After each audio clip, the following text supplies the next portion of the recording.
뭐? 결혼? 네가 무슨 결혼? 만나는 사람이 있었는데 내년 봄쯤으로 생각하고 있어요. 아니, 그래도 순서가 있는데 네 언니도 안 갔는데 네가 간다고? 내가 우리 지원이 혼주석도 못 앉아봤는데 네 혼주석부터 앉는 건 좀 그렇잖아. 그렇다고 언니 결혼할 때까지 마냥 기다릴 순 없잖아요. 그럼 네가 언니한테 좋은 사람을 소개해 줬어야지. 너부터 만나는 게 말이 되니? 오랜만에 집으로 전화해 결혼 소식을 알리자 예상했던 대로 엄마는 길길이 날뛰었어요. 축하를 바라고 한 전화는 아니었고 구색을 맞추기 위한 부탁을 드리기 위해서였지요. 결혼식이란 게 남녀가 만나 둘이서만 하는 게 아니다 보니 어쩔 수가 없었습니다. 저는 평생 차별과 구박을 받으며 자라왔어요. 집안의 모든 지원은 한 살 터울의 언니가 받았고 엄마는 늘 저를 군식구 취급했지요. 아빠가 살아계실 때는 오히려 저를 더 챙겨주고 아껴주셨었어요. 그래서 늘 저는 아빠 옆에 붙어 있었고 엄마는 어려서부터 알게 모르게 불편한 존재였습니다. 그런데 고등학교 1학년 때 아빠가 돌아가시면서 제 삶이 많이 달라진 거예요. 공부도 제가 더 잘했는데 대학 생각도 없던 언니를 보내더니 저한텐 등록금도 없다더라고요. 대학? 무슨 대학? 졸업하면 주방에서 평생 설거지나 해라. 내가 먹여주고 재워주고 하고 일하면 돈까지 줄 텐데 그보다 좋은 게 어디 있어? 그게 무슨 말이에요? 언니는 대학 갔잖아요. 왜 저는 안 돼요? 언니는 언니니까 간 거지. 우리 집 형편에 어떻게 둘이나 대학을 보내? 엄마는 왜 항상 차별해요? 나도 대학 가고 싶고 나도 공부하고 싶어요. 주방에서 설거지 하는 게 좋은 거면 언니 시키지. 왜 나한테 하라고 해요? 뭐? 이게 어디서 따박따박 말대답이야. 그 뒤로 졸업 후 집을 나와 살면서 참 힘들게 살았습니다. 집세를 벌겠다고 굳은 일부터 시작해 겨우 고시원에 들어갔고 거기서 좀 더 벌어 겨우 원룸, 투룸. 그렇게 30이 되어서 결혼하게 된 거예요. 남자친구도 제가 어떻게 살았는지 너무나 잘 알고 있던 사람입니다. 제주제에 대학 나와 대기업 다니는 남자를 만난 데다가 내 사정도 잘 헤아려주는 사람이니 복이 넝쿨째로 들어온 것이지요. 그래서 프로포즈도 망설임 없이 받아들였고 날짜도 잡았습니다. 문제는 엄마였어요. 고등학교 졸업 이후 연락은 1년에 손에 꼽을 만큼 하고 명절에도 안 갈 때도 많았어요. 가더라도 하룻밤 자고 온 적은 한 번도 없었습니다. 너 그 옷 얼마짜리냐? 왜요? 돈 좀 버는가 보다. 썩 좋은 옷 입고 다니는 걸 보니. 근데 혜영이 너한테는 좀 안 어울린다. 그렇지 않아, 엄마? 그러게 색깔이 딱 너 얼굴 죽이는 색이구만. 우리 지원이한테 딱 어울리는 색인데 그냥 언니 줘라. 저는 마음에 들어요. 아니, 네 얼굴에 안 맞는다니까? 옷도 어울리는 사람이 입어야지. 어울리든 말든 내가 좋아 입는 옷이니 내 마음대로 하겠다고요. 뭐? 참나. 하여튼 너는 어려서부터 그 욕심이 문제다. 욕심이. 제가 언니보다 좋은 거 하고 다니는 꼴은 못 보고 매번 저만 나쁜 사람 만들었지요. 그러다 보니 살면서 본가나 엄마 생각난 적이 많지 않습니다. 그냥 인간 된 도리로, 자식 된 도리로 마음 한쪽에 늘 불편한 감정이 얹혀가는 거였어요. 역시나 결혼 소식에 축하는커녕 언니 먼저 걸고 넘어지는 걸 보고 예상은 했지만 어떻게 엄마라는 사람이 저럴 수 있을까 실망감이 파도처럼 밀려오더군요. 상견례 안 오실 거면 그렇게 하세요. 저도 그쪽에 말할 테니까. 세상에 어떤 시부모가 상견례도 하지 않겠다는 부모 있는 자식한테 아들을 보내니? 시부모 될 사람 좀 이상한 거 아니야? 엄마, 말씀 함부로 하지 마세요. 정말 너무 좋은 분들이시니까. 어떤 사람들인데? 돈은 좀 있니? 됐어요. 그냥 오지 마세요. 안 오는 걸로 할게요. 아니, 됐다. 대체 어떤 사람인지 한번 봐야겠다. 요즘 시대에 대학도 못 간 너를 며느리로 데려가겠다는 집안이 어떤 집안인지 아주 궁금해. 가도 대학 나와 얼굴도 예쁜 네 언니가 가는 게 먼저잖아. 그런 이유라면 절대 못 만나요. 차라리 엄마 없이 결혼하는 게 낫죠. 제가 괜히 연락했네요. 엄마한테는 애초에 기대도 없었는데. 끊을게요. 막상 그렇게 전화를 끊고 나니 너무 서럽고 힘들더라고요. 예상은 했지만 엄마한테 여전히 딸은 언니뿐이었으니까요. 한 배에서 나왔는데 나는 왜 그렇게나 안 아픈 손가락일 수가 있나 싶어 눈물이 났습니다. 결국 그 눈물은 사정을 이야기해야만 하는 시부모님 앞에서도 흐르고야 말았어요. 어머니, 죄송해요. 저희 집은 엄마가 상견례도 결혼식도 참석이 어려울 것 같아요. 어? 왜? 결혼 반대하는 거야? 우리 희철이가 싫대? 아니요, 그게 아니라 저는 평생 언니랑 차별받고 자랐는데 결혼도 언니 앞서가는 게 싫다시는 분이시라 그래요. 뭐? 무슨 그런 어처구니 없는 경우가 다 있어? 원래도 언니를 더 좋아하셨던 분인데 아버님 돌아가신 후로는 더 심해졌대. 세상에 어떤 엄마가 그런 이유로 결혼을 마다해? 첫째든 둘째든 좋은 사람이 있으면 보내는 게 인지상정이고 직접 만나보고 평생 내 딸이랑 살 사람이 어떤 사람인지 보는 게 부모지. 날 잡아봐라. 내가 만나서 당신 딸 내가 데려가 엄마한테 못 받은 사랑 주겠다고 할 테니. 예비 시어머니께서는 정말 좋은 분이셨습니다. 남편에게 들어 제 가정사를 얼추 알고 계시면서도 귀한 아들 내어주시겠다는 분이었으니까요. 언니를 핑계 삼아 제 결혼을 마뜩찮아 한다는 이야기를 듣고 저보다 더 분개해 주시는 분이고요. 아버님은 점잖으시고 말이 없으신 분이셨지만 딱딱하게 굳은 얼굴로 어머님과 같은 생각이라는 게 느껴졌습니다. 그래서 별 수 없이 시부모님과 엄마가 만나는 자리를 마련하게 된 거예요. 몇 달 만에 만난 엄마는 언니까지 데리고 상견례장에 왔고 어색한 인사를 하게 됐지요. 결혼한다더니 아주 신수가 훤하네. 피부과에서 관리받니? 아니요. 아닌데 관리받은 얼굴인데? 집에는 돈 한 푼 안 붙이더니 죄다 자기한테만 쓰는 거지. 너 그렇게 이기적인 애인 거 그 집에서도 아니? 어머님, 아버님, 기다리세요. 어이씨구 참나. 벌써부터 시부모라고 알랑방귀 끼며 비위 맞추려나 보네. 얘, 지원아, 너 얘 잘 봐라. 어느 정도 여우짓을 해야 시집 가는지 보라고. 시작도 전에 그런 식으로 나오니 마음 같아선 물으고 싶었어요. 엄마 없이 결혼식 하는 게 저한테는 문제도 아니었으니까요.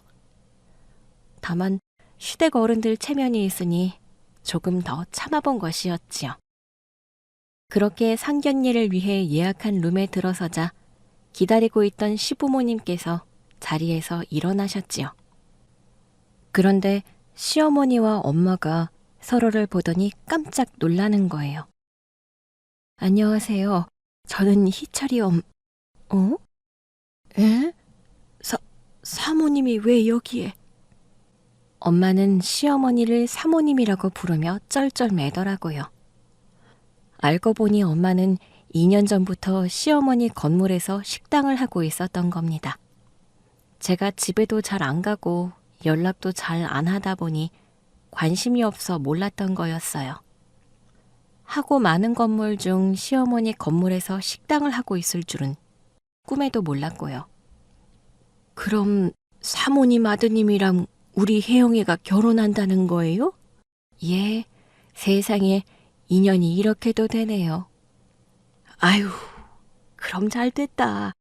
제가 며칠 전에 사모님, 아니, 사부인한테 부탁드린 거 있잖아요. 갑자기 재계약 앞두고 월세를 올린다고 해서 난처했는데 제가 또 이런 복이 있네요. 엄마는 쩔쩔매다가도 마침 잘 됐다며 화색이 도는 얼굴로 그러더라고요. 2년 계약이 끝나가는 시점이라 재계약을 앞두고 있는데 시어머니께서 월세를 올리시기로 한 거였습니다. 그런데 사돈지간이 된다고 하니 받아먹을 콩고물이 있지 않을까 그런 희망이 생긴 것이지요. 하지만 반면 시어머님의 표정은 몹시 좋지 않더라고요. 떨떠름하게 적당히 대꾸만 하려는 게 영 자리가 불편해 보였습니다.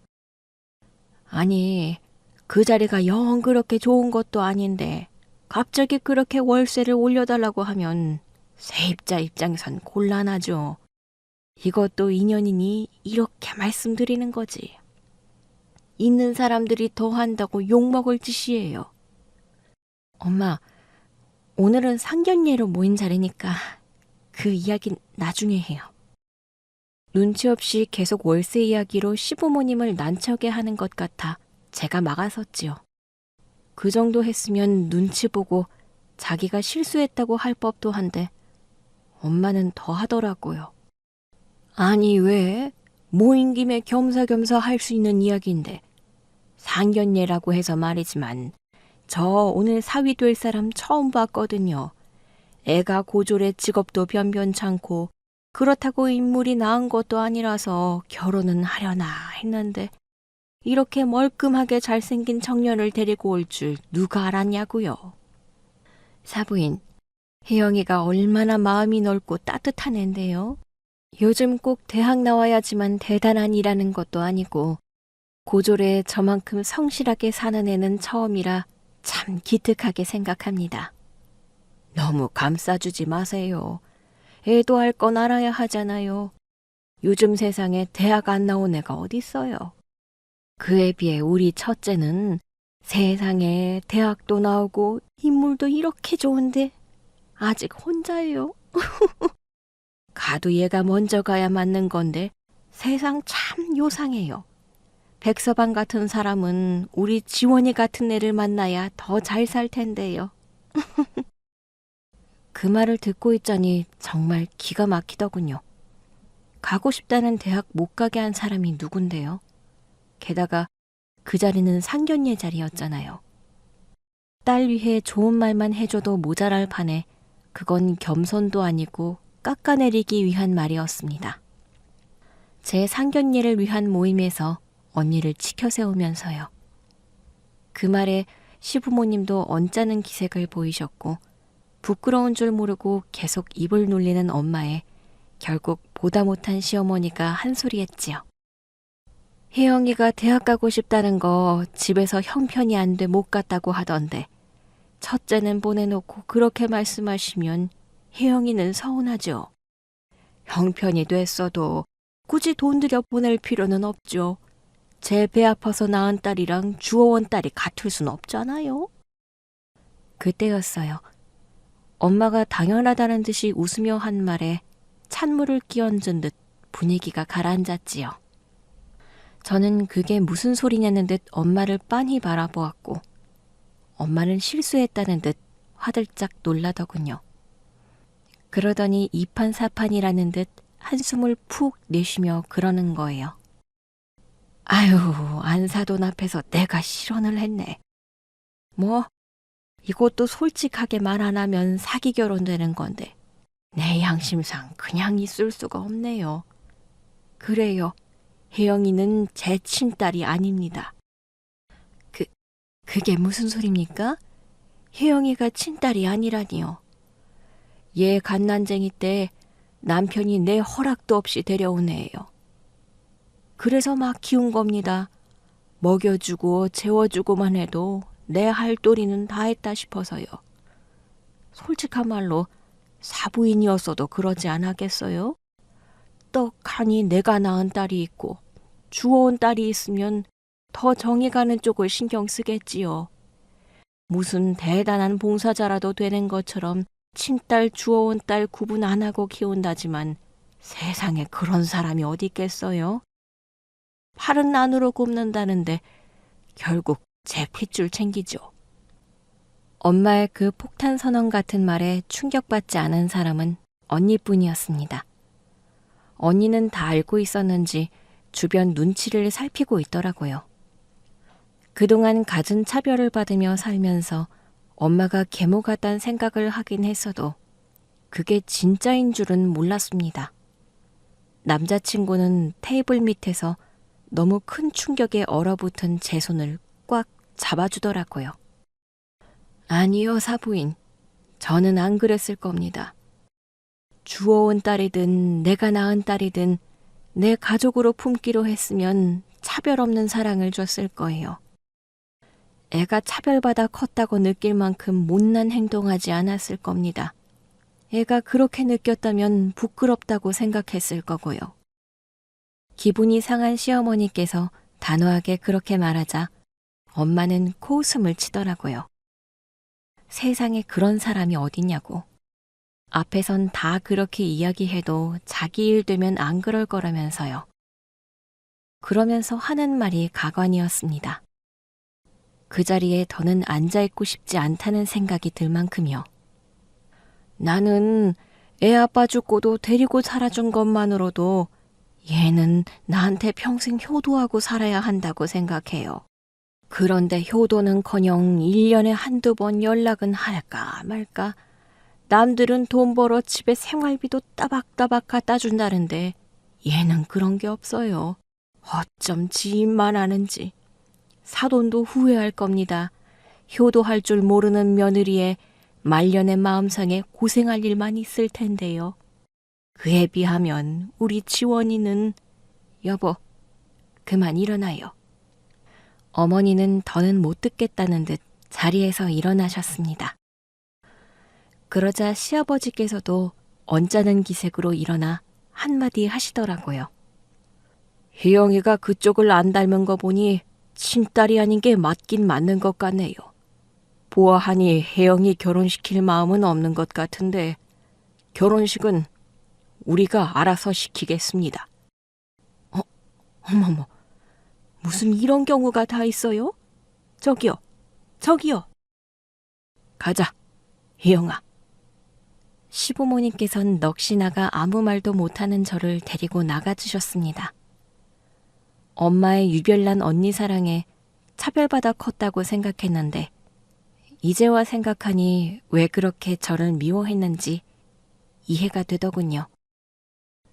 혜영아, 괜찮아? 남자친구는 운전을 하면서도 시시때때로 제 표정을 살피느라 안절부절 못하더라고요. 괜찮아. 운전해.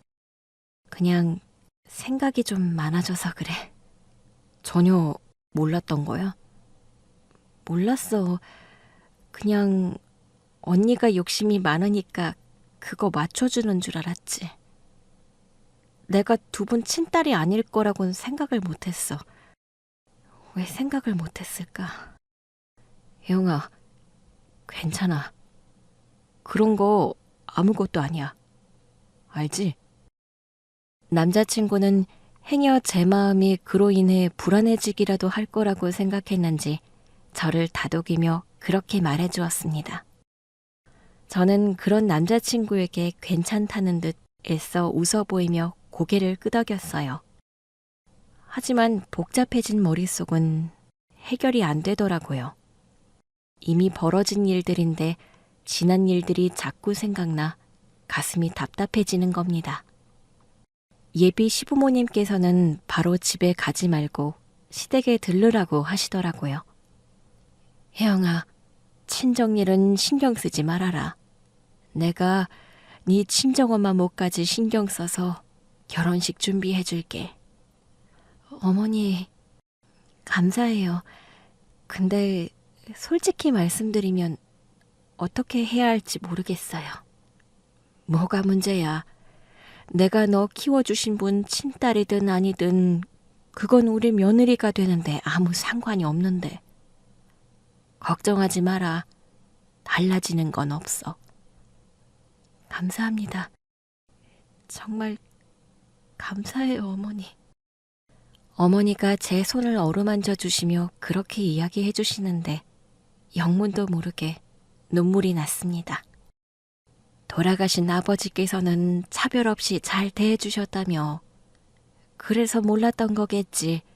그래도 두 분 중 한 분은 충분한 사랑을 주셨으니까. 네, 아버지는 언니보다 저를 더 챙겨주시고 사랑해 주셨다고 생각했어요. 그래서 어머니께서 언니를 더 챙기는 게 이상하다고 생각하지 않았고요. 설마 제가 친딸이 아니어서 그렇게 차별했을 거라곤. 제가 너무 바보 같았어요. 저는 문득 엄마와 언니에게 차별받고 질투받아 살았던 일들이 떠올랐습니다. 아버지는 일 때문에 바쁘시니 학교 행사에는 무심하실 수밖에 없었어요. 운동회 같은 학교 행사가 있을 때면 엄마는 항상 언니만 챙겼지요. 저는 달리기를 잘해서 학급 대표로 나가 1등도 하곤 했는데 그때마다 결승선에서 저를 반겨주는 사람은 담임 선생님 뿐이었고요.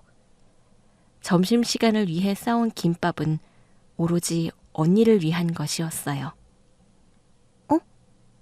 오이, 그냥 먹어라. 오이가 몸에 얼마나 좋은데. 편식하지 말고. 나 알러지 때문에 못 먹는 건데요. 안 죽어. 유난 떠니까 몸이 그 모양이지. 저는 알러지 반응이 올라와 오이를 좋아하지 않습니다. 처음엔 그게 알러지인 줄도 몰랐어요. 이상하게 식사 후 뺨에 붉은 두드러기가 올라오곤 했거든요.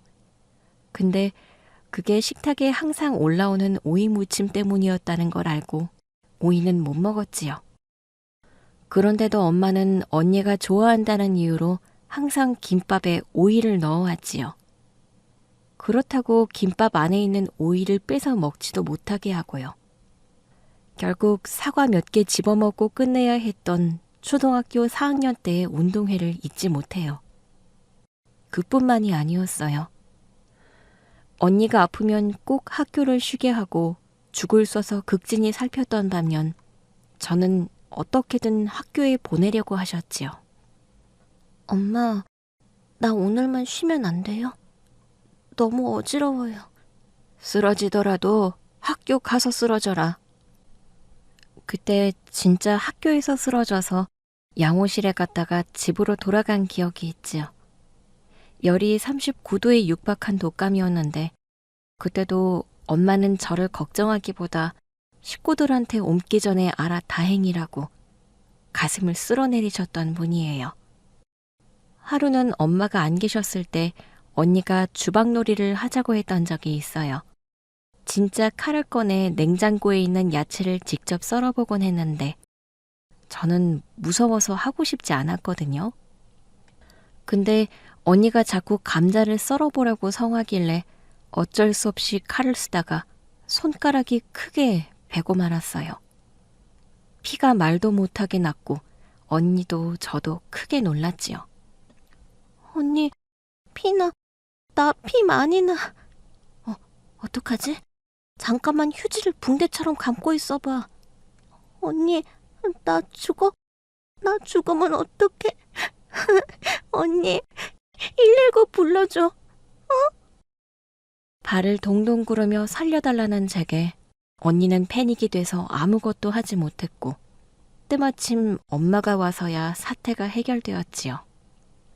붉은 피로 얼룩진 주방과 휴지를 보면서 엄마도 적잖이 당황했지만 이상하게도 그 피가 제 피라는 것을 알고는 다소 진정하는 것 같았어요. 엄마는 제 손에 흉터 한번 살펴보고는 꼭 쥐고 있으라며 가장 먼저 한 일이 피로 더러워진 주방을 닦는 일이었습니다. 아주 쟁을 떨어. 그러게 왜 칼을 만져? 칼을 만지기를. 언니가... 넌 언니가 죽으라면 죽을 거야? 지원이 너도 위험하게 왜 칼에 손을 댔어? 저렇게 다치고 싶어 그래? 나는 그냥 혜영이가 요리해보고 싶다고 해서. 내가 언제... 그랬잖아. 너가 카레 만들어보고 싶다고 했잖아. 내가 조용히 하네?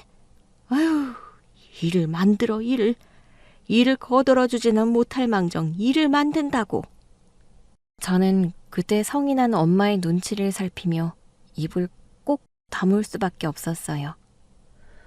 살면서 그렇게 많은 피가 난 건 처음이었는데 엄마는 무서웠고 절 위로하는 사람은 없었지요.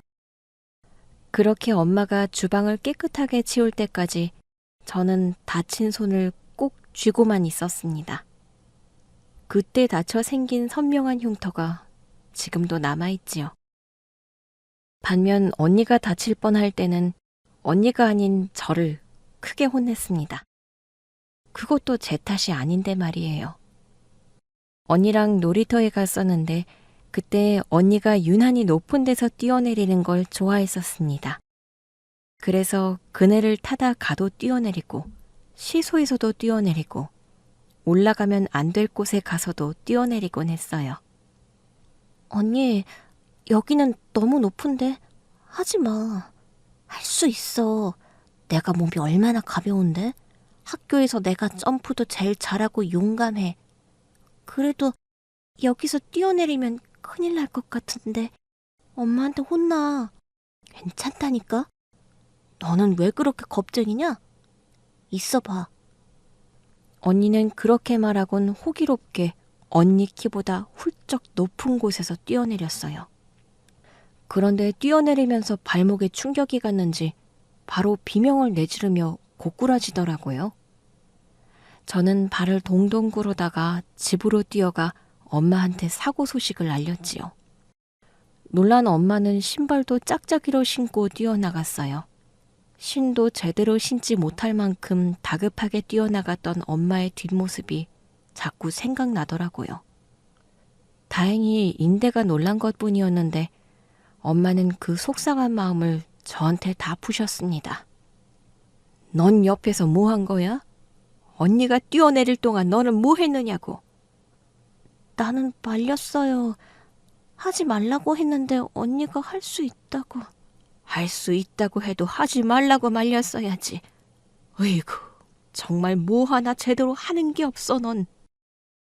그렇게 영문도 모른 채 혼이나 주눅이 들었던 적이 한두 번이 아니었지요. 그때마다 제게 위로가 되고 제 편이 되어주신 건 아버지였어요. 아버지는 언니도 저도 똑같이 사랑해 주셨지만 엄마한테 차별받는다는 생각이 들어 그런지 아버지는 절 더 좋아하는 것 같았습니다. 가족 나들이를 나가면 언니가 항상 엄마 옆에 붙어 있으면 전 아버지 옆에 붙어 있었거든요. 아빠, 나 솜사탕.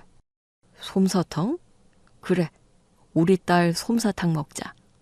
무슨 색깔 먹을래? 분홍색? 파란색? 나 분홍색. 아버지만 있으면 먹고 싶은 건 얼마든지 먹을 수 있었어요. 그럴 때마다 엄마는 저를 못마땅한 듯 노려보고 계셨지요. 그래서 견딜 수 있었던 것 같아요. 저도 그 가정에서 살면서 사랑받았던 기억이 있기에 그럼에도 유년 시절의 좋은 기억도 있는 거겠지요.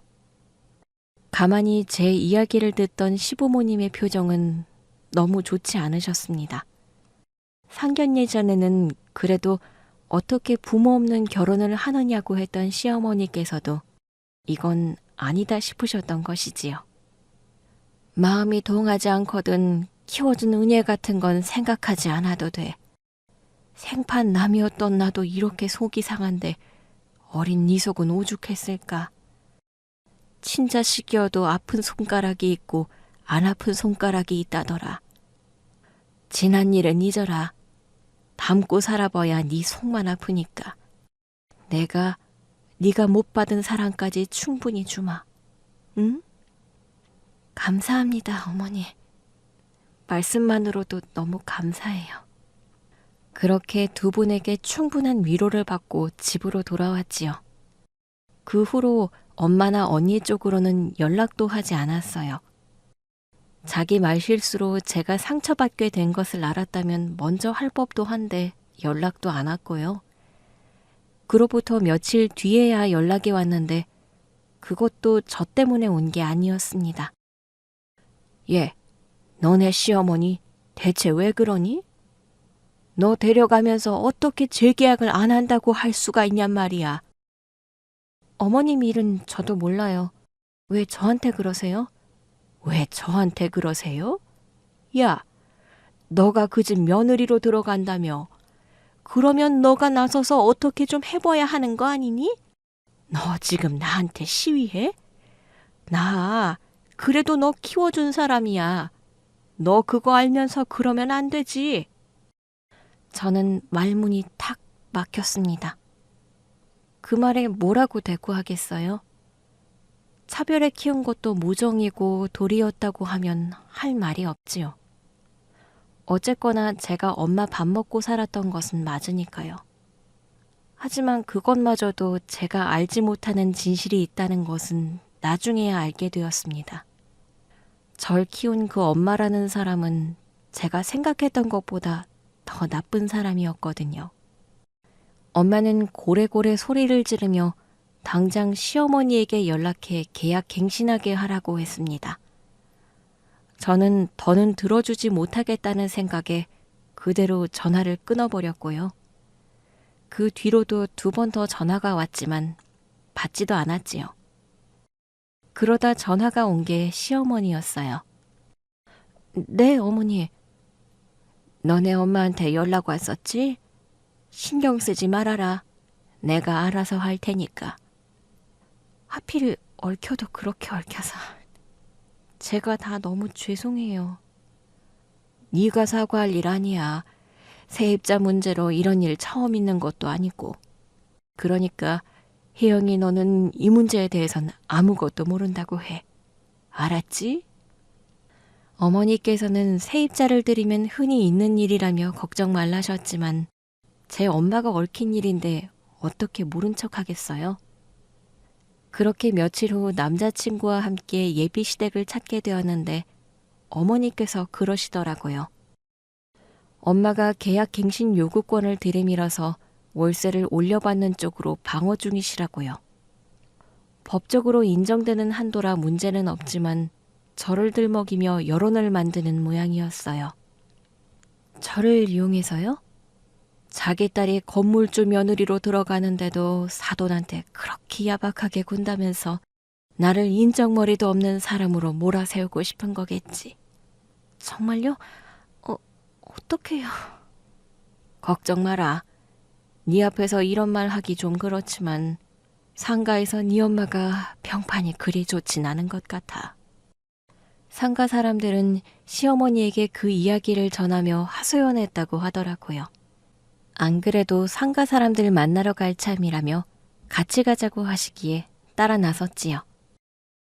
시부모님께서는 오래전 구입하신 2층짜리 상가를 가지고 계신데 그 안에는 7개의 점포가 입점해 있었어요. 식당, 호프집, 미용실 등 종류도 다양한데 어떻게 된 게 하나같이 엄마가 하는 식당 흉을 보는 겁니다. 어머, 모정식당 그 여자가 말한 그 딸인가 보네. 그렇죠, 사장님? 우리 며느리 될 나이에요. 이 일과는 별개고요. 어떻게 별개예요? 그거 들먹이며 사장님 얼굴에 먹칠을 하고 다니는데. 엄마 때문인지 상가 사람들은 저도 못마땅한 듯 표정이 좋지 않았습니다. 호프집에 모여 앉은 상가 사람들은 기다렸다는 듯이 엄마 식당으로 인해 생긴 문제를 꺼냈지요. 내가 그 모정식당 들어온 이후로 음식물 쓰레기 문제로 얼마나 싸웠는지 몰라요. 밤마다 우리 집 음식물 통에다가 자기네 음식물 쓰레기 넣고 간다니까요. 아니, 공간이나 있으면 또 몰라. 공간도 없는데 그렇게 꾸역꾸역 집어넣어서 차고 넘쳐. 그 주변에 음식물 쓰레기 흘러내려서 냄새도 말도 못하고 파리는 또 어찌나 꼬이던지. 저도요. 지나갈 때마다 악취가 너무 심해서 물청소 좀 도와달라고 갔었는데 사람이 웬만히 뻔뻔한 게 아니더라고요.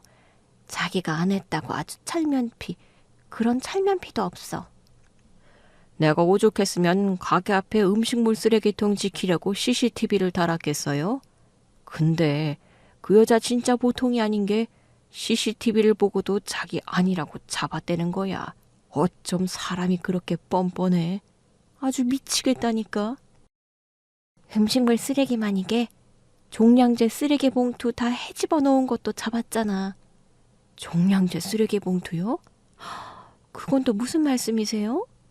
그 몇 푼 아껴서 뭐 하려고 그러는지, 쓰레기 봉투 값이 아까웠는지 저기 내놓은 쓰레기를 전부 바닥에 풀어서 버리고 쓰레기 봉투만 홀라당 가지고 간 적이 몇 번 있어요. 네?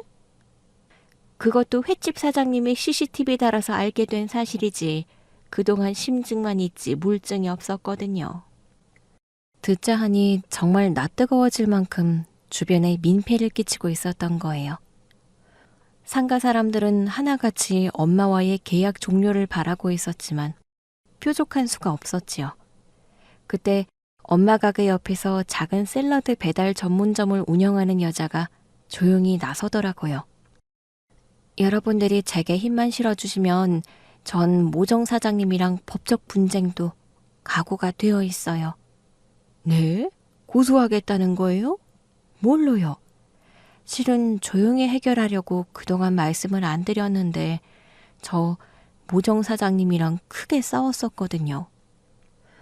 저희 집은 배달 전문점이라 기사님들이 자주 주정차할 수밖에 없는 상황인데 자꾸 가게 앞에 오토바이가 선다며 저한테 불만이 많으셨어요.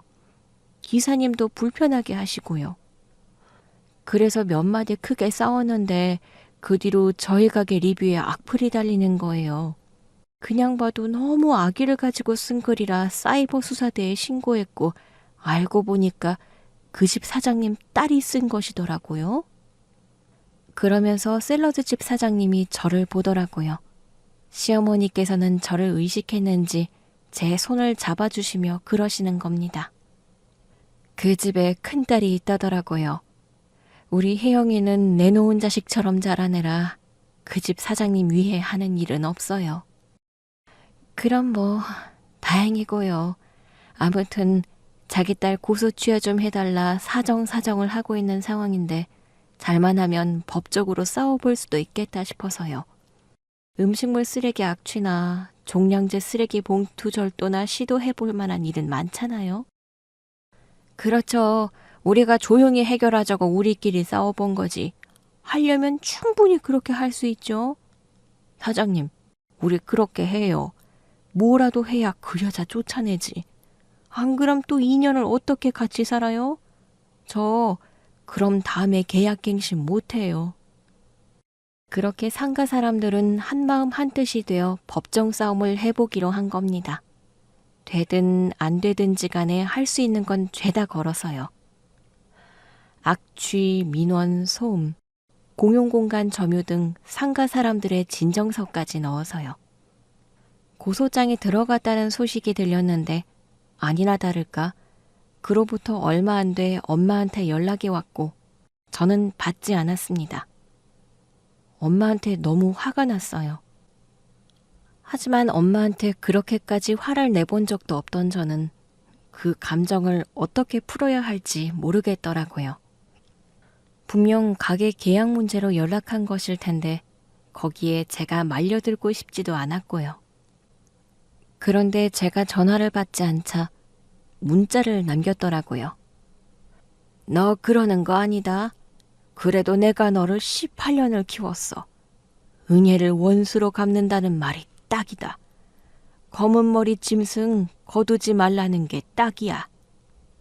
원망을 가득 담은 그 문자에 저는 마음이 너무 무거워졌습니다. 18년을 키웠다. 그 말이요. 대체 어떻게 저를 키우게 됐고 왜 데려오게 되었는지는 모르겠지만 어쨌든 부모에게 버림을 받았으니 저를 키웠겠지요. 친부모도 못 키우겠다는 저를 걷어다 먹여주고 재워주고 그만큼 잘하게 한 건 맞으니까요. 그래서 그 무거운 마음 때문에 엄마를 찾아간 겁니다. 처음으로 엄마 가게를 가봤는데 손님은 하나도 없는 홀에서 TV만 보고 있더라고요. 엄마, 너 이제야 얼굴을 보이는구나. 너 때문에 내가 얼마나 속이 상한 줄 알아? 너 얼른 네 시댁에 전화해 말해라. 지금 이 상가 것들이 나 고소하고 난리가 났어. 내가 아무렴 너 키워준 친정인데 이래도 되냐? 손 놓고 아무것도 안 하고 있는 게 말이 돼? 여기 아니어도 장사할 수 있는 곳은 많잖아요. 굳이 꼭 여기에서 해야 해요? 야, 한예영. 지금 설득해야 할 사람은 내가 아니라 그쪽이야. 왜 나를 설득하려고 들어? 번지수가 잘못됐다고, 번지수가. 상가 사람들이 괜히 그래요. 엄마가 잘못한 게 있으니까 그렇지. 그렇게 떳떳하면 법적으로 싸워 이기던지요. 너 누구 편이냐? 너 누구 편이야? 아이고, 내가 네 아빠가 너 데리고 오자고 했을 때 말렸어야지. 이래서 검은 머리 짐승은 거두지 말랬다고. 되게 귀하게 키워주신 것처럼 말하시네요. 뭐? 온갖 차별하며 군식구 취급하며 키워놓고 대단한 사랑 주신 것처럼 말한다고요. 저 솔직히 엄마한테는 그렇게 감사한 마음 없어요. 남들이 손가락질 하건 말건 그게 제 솔직한 심정이에요. 나를 딸처럼 키웠어요? 아빠 돌아가신 이후로는 더 대놓고 차별하고 집안일에 언니 밥 차려주는 일까지 날 시켜놓고 나 그렇게 부려먹어 놓고 키워준 은혜 이야기할 수 있어요? 뭐야? 얘 말하는 것 좀 봐? 내가 부려먹긴 뭘 부려먹어? 내가 뭘 어쨌다고? 됐고요.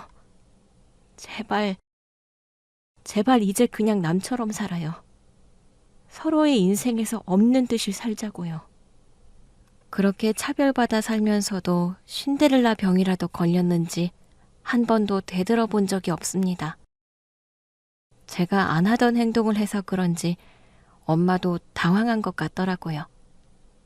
그러자 갑자기 눈물을 흘리며 세상 불쌍한 사람처럼 구는 겁니다. 혜영아, 너도 가슴에 사무친 게 있겠지. 차별을 키운 거 맞아. 근데 나 너한테 최선을 다했다. 네 아빠가 2살 배기 너 데려와 둘째 낳지 말고 너 키우자고 했을 때 나 둘째 낳고 싶었어도 너가 너무 예뻐 그러자고 한 거야. 그래도 내가 낳은 딸이 있으니 지원이가 더 예뻤겠지만 어떻게 너한테 사랑이 없었겠어? 그러지 말고 네가 시어머니 설득 좀 해다오. 네 말대로 자리야 많겠지만 2년 장사하고 다른 데서 자리 잡기 쉬운 거 아닌데 나도 나이 들어 더는 못 움직이겠다.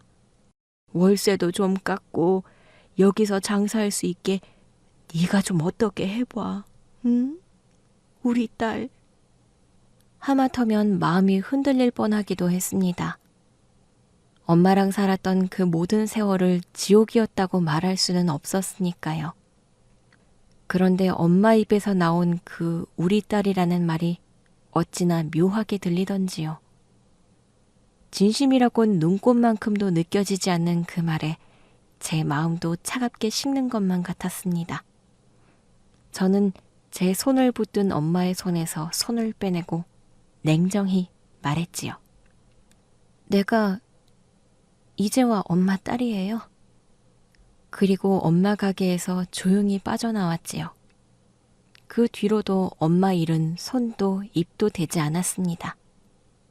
시어머니 말로는 엄마는 그 뒤로 고소를 취하해 보려고 상가 사람들을 만나고 다닌다는데 그동안 한 짓이 있어서인지 누구도 제대로 들으려 하지 않는다더라고요.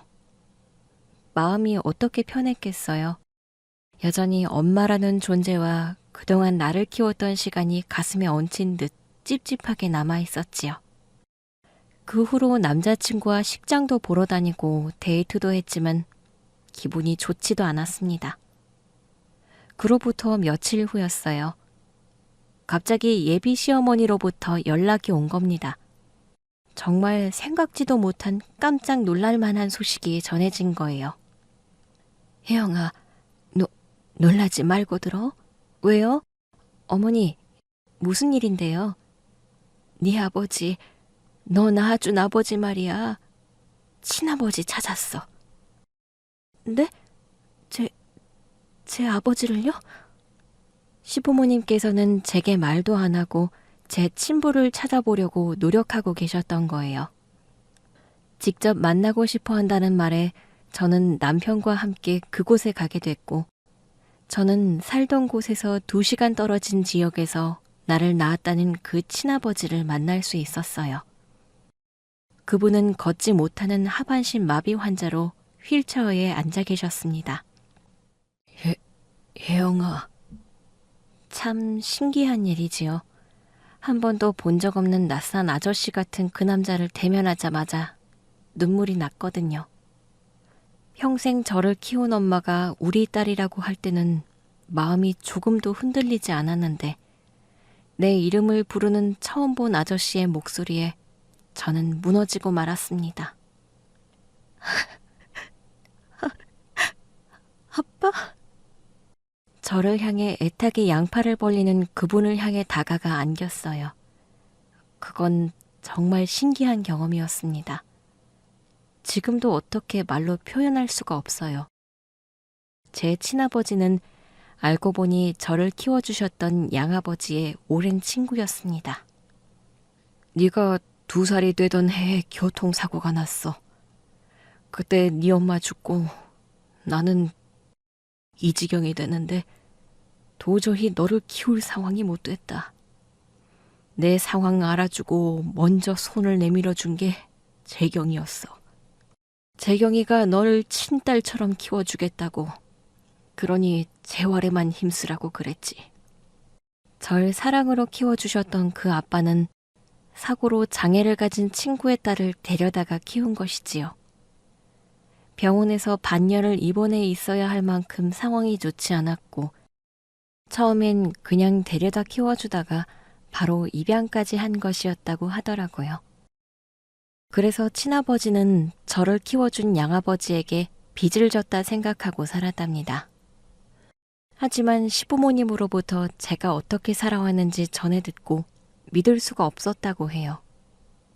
언젠가 너를 보고 싶어 보러 간 적도 있었어.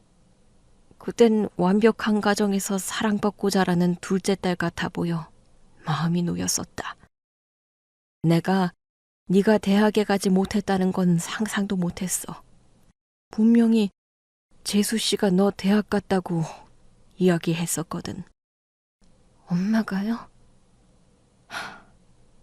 갑자기 재경이가 죽었다는 소식에 어떻게 재수 씨한테 맡기나 싶어 너를 데려와야 하나. 그래도 네가 어느 정도 자랐으니 그게 가능하려나 했는데 재수 씨가 반대했었어. 엄마가 왜 그랬을까요? 하루빨리 저를 치워버리고 싶은 사람처럼 굴었는데. 저는 저를 내보낼 기회가 있었는데도 보내지 않았다는 것이 믿기지가 않았습니다. 그때 곁에 있던 시어머니가 조용히 말씀하시더라고요. 돈 때문이겠지. 돈이요? 네 아버지가 네 엄마한테 양육비 명목으로 매달 돈을 붙이고 있었단다. 대학 가서도 용돈이 필요하다고 돈을 받았었고. 그게 내가 최소한 할 수 있는 내 몫이라고 생각했어. 너 데려갈 때부터 네가 대학 졸업했다고 할 때까지 한 달도 거르지 않고 양육비 보냈다. 그건 상상도 못한 일이었습니다. 그러니까 엄마는 돈 때문에 저를 데리고 있었던 것이었어요. 알고 보니 친아버지는 그때까지 모아둔 돈과 부모로부터 받은 유산까지 더해 많은 돈을 양육비 명목으로 보내고 계셨던 거예요. 엄마는 아빠가 생각해왔던 것처럼 대단한 모성애로 절 키운 게 아니었어요.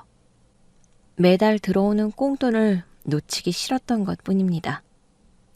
만나고 싶다는 말이나 소식을 전해달란 말에는 제가 혼란스러워 한다는 말로 거절하면서요. 저를 만나게 됐을 때 제가 차별받고 자라면서 대학도 못 갔다는 사실을 밝히고 싶지 않았던 거겠지요. 정말 나쁜 여자야. 어떻게 사람이 그런 짓을, 사람의 탈을 쓰고 어떻게 그런 짓을 해. 친아버지는 제가 살아온 이야기를 들으면서 분개했습니다. 잘 자라는 줄만 알았다는 거예요. 키워준 아버지까지 욕되게 하고 싶지 않아 아버지가 살아계셨을 땐 충분한 사랑을 받았다 말해드렸습니다. 누가 뭐래도 절 키워준 아버지의 우정은 참이었고 제게 진심이었던 분이니까요. 친아버지는 가족들의 도움으로 근근히 살아가고 있었어요. 할아버지가 살아계셨을 땐 할아버지가, 지금은 작은아버지의 도움으로 살고 계셨습니다. 그 때문에 유산의 상당 부분도 작은아버지께 드렸다더라고요. 그때 사고만 나지 않았어도 혜영이 네가 그렇게 잘할 일은 없었을 텐데. 미안하다. 아빠가 너무 미안해. 그게 어떻게 아빠 잘못이에요. 어쩔 수 없었던 거예요. 그래도 끝까지 저 책임져 주시려고 노력한 거, 평생 그 돈 보내주신 마음, 저 너무 감사해요. 정말 말도 못하게 너무 감사해요. 마음이 너무 안 좋더라고요. 친아버지의 상황은 너무도 이해되었으니까요. 저 보육원에 보내놓고 그 돈으로 평생 자기 보조해줄 사람 고용해 편하게 살 수도 있었잖아요.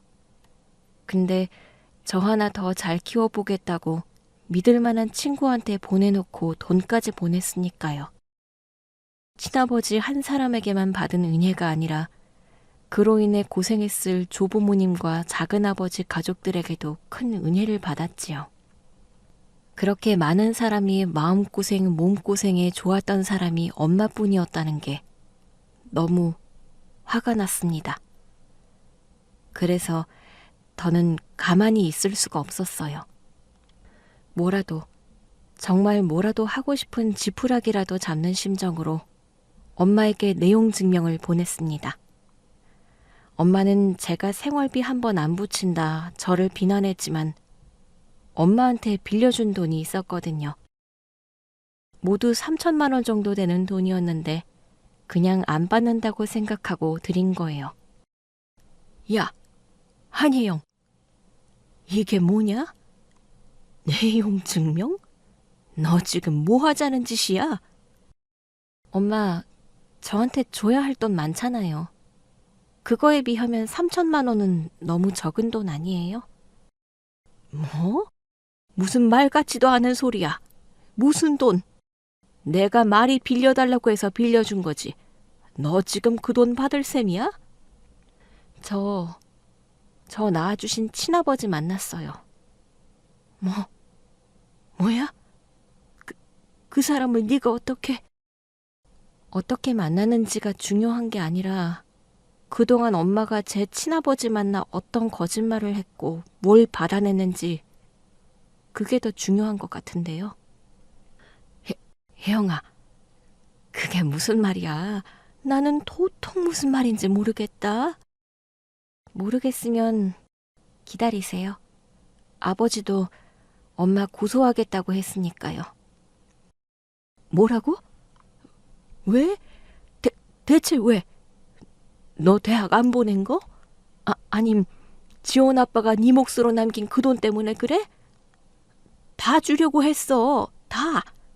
어차피 나 죽으면 이 상가 앞으로 나오는 돈이며 아파트 있을 거 아니야. 그걸로 나눠 먹으면 되는데 뭐가 문제야? 아빠가 저한테 돈을 남겼어요? 뭐? 그게... 엄마는 자기도 모르게 자폭한 것이지요. 알고 보니 절 키워주신 아버지는 살아생전 친아버지로부터 받았던 그 돈을 한 푼도 쓰지 않고 모아두셨던 겁니다.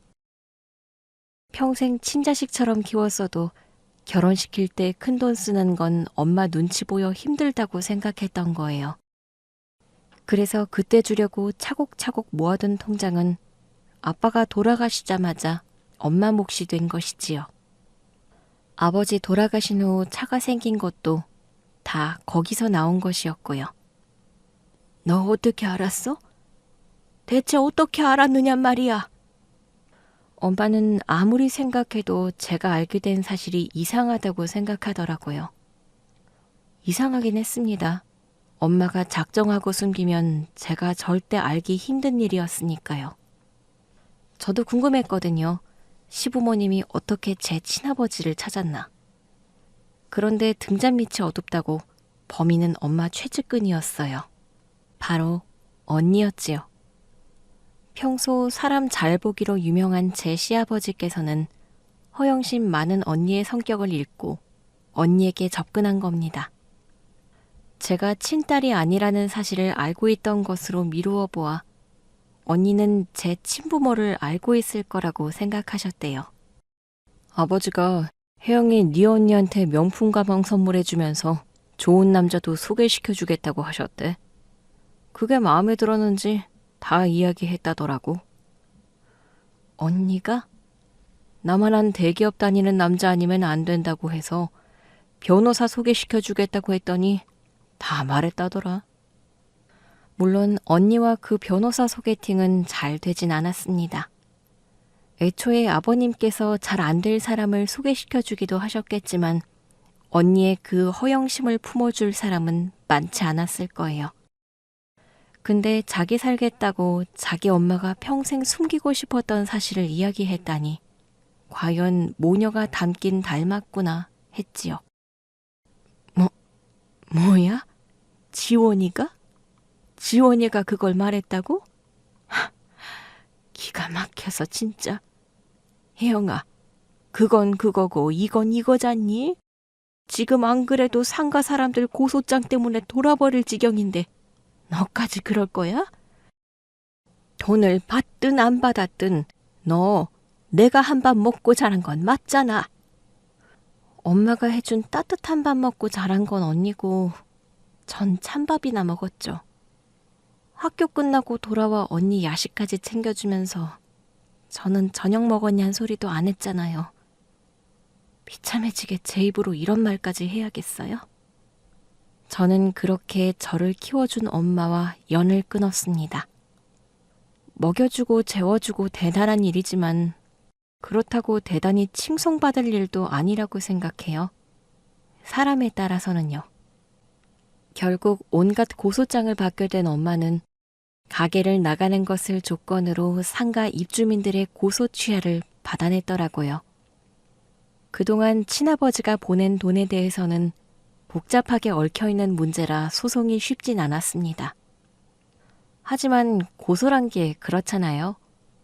일단 걸리면 벌을 받게 되든 안 받게 되든 골치 아픈 것이니까요.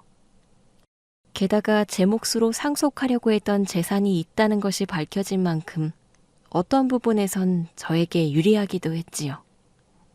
친아버지는 행여 패소하더라도 뭐라도 해야 마음이 풀릴 것 같다시며 오랜 법정 싸움을 시작하셨습니다. 그래봐야 제가 괴롭게 살았던 세월에 비하면 아무것도 아니라면서요. 저도 제가 빌린 돈만큼은 끝까지 받아낼 겁니다. 괜히 마음 약해지는 쓸데없는 죄책감은 갖지 않으려고요. 그리고 얼마 전 친아버지를 모시고 결혼식도 올렸어요. 내가 널 키우지도 않았는데 어떻게 그 자리에 앉아? 아니다. 내가 설 자리는 아니야. 아버지 아니면 앉을 사람 아무도 없어요. 키우지 않으셨으면 어때요? 아버지 책임 다 하시려고 아버지 나름대로 노력하신 거잖아요. 제발 그렇게 해주세요. 아버지는 마지못해 혼주석에 앉으셨지요. 비록 걷지 못해 함께 행진은 하지 못했지만 아버지는 제게 미안한 마음에 그날 많이 우셨습니다. 조금만 더 빨리 만났더라면 그런 생각이 들어 엄마가 더 야속하게 느껴지더라고요. 키워주신 아버지가 돌아가셨을 때 그때라도 제외했다면 이런 일은 없었을 텐데 싶어서요. 하지만 이미 벌어진 일, 지금이라도 만나 다행이다 생각하려 합니다. 앞으로 효도하며 부녀의 정을 나눌 시간은 얼마든지 있으니까요.